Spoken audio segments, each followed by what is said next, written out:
जाए और ताकतवर एनआरओ ले ले और बाहर जाके बैठ जाए और अपने पोते का पोलो मैच देखे कि किस तरह का वहाँ इंसान पोलो खेल सकता है। जुनेद सफदर वहाँ की पोलो टीम का कैप्टन बनकर पाकिस्तान की इज्जत में इजाफा कर रहा है। वो नवाज शरीफ का नवासा है, गोल्ड स्मिथ का नवासा नहीं है, यहूदियों की गोद में नहीं पल रहा।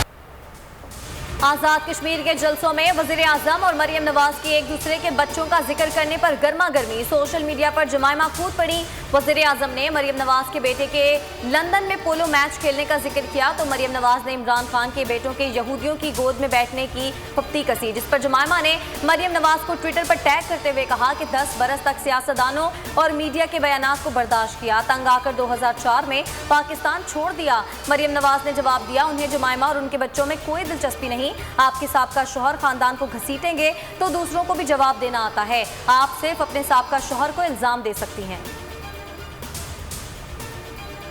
मरियम नवाज हुकूमती तर्जुमानों के निशाने पर। आलमी मीडिया ने फिर मरियम के वालिद और इसराइली गठजोड़ को बेनकाब किया। इमरान खान के फोन को मोदी की मदद से हैक करने की कोशिश की गई। शहबाज गिल, फरूख हबीब की तनकीद। वफाकी वजीर हमाद अजहर ने ट्वीट किया, आज़ाद कश्मीर में फैशन शो करके यह हाथ ऊपर नीचे करने से इलेक्शन नहीं जीते जा सकते। फिरदौस आशिक अवान ने बताया कि आज़ाद कश्मीर के इलेक्शन में वाज़ेह शिकस्त देकर पूरा टोला बौखला चुका है।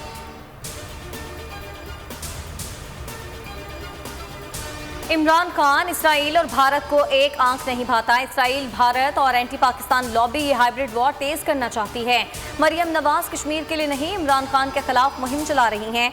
कश्मीर इलेक्शन शिकस्त पर धरने की धमकी दी, शौक पूरा कर लें। वफाकी वजीर दाखिला शेख रशीद की न्यूज़ कॉन्फ्रेंस, बोले तफ्तीश के मुताबिक अफगान सफीर की बेटी का मामला अगवा का नहीं, ये केस हुकूमत लड़ेगी। FIR दर्ज कर ली, चाहते हैं अफगान सफीर खुद तहकीकात का हिस्सा बने। वजीर दाखिला का कहना था कि दासू वाक़े की तहकीकात मुकम्मल कर ली हैं, चीनी हमसे मुतमईन हैं।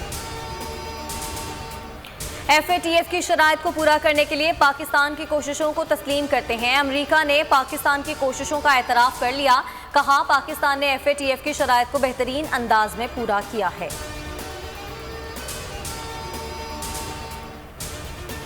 NCOC के इजलास में ईद उल अजहा पर सूबों को SOPs पर अमल दरामद यकीनी बनाने की हिदायत। असद उमर ने ट्वीट किया कि जब तक आबादी का बड़ा हिस्सा कोरोना वैक्सीन नहीं लगवाता, पाबंदियां लाजमी हैं। कल पहली दफा पाकिस्तान में एक दिन में 6 लाख से ज्यादा वैक्सीनेशन की गई।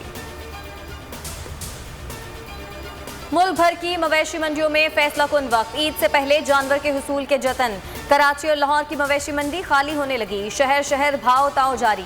खरीदारों का सस्ता जानवर ना मिलने का शिकवा बरकरार। वजीर दाखिला शेख रशीद ने भी कुर्बानी के लिए 5,60,000 रुपए में 3 ऊंट खरीद लिए।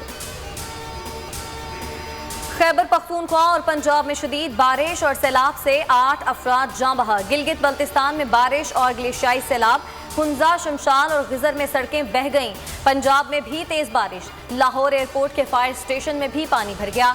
फैसलाबाद, जहलम, गुजरांवाला में सड़कें तालाब बन गई। पानी घरों में दाखिल, बिजली की फराहमी मुतासिर। कराची में लड़की को तंग करने वाले बाइकर्स की निशानदही, एक औबाश नौजवान पकड़ा गया, बाकियों की तलाश जारी। मुलजिमों ने शारे फैसल पर रिक्शे में सवार लड़की का ताकुब करके उसे हिरासा किया था।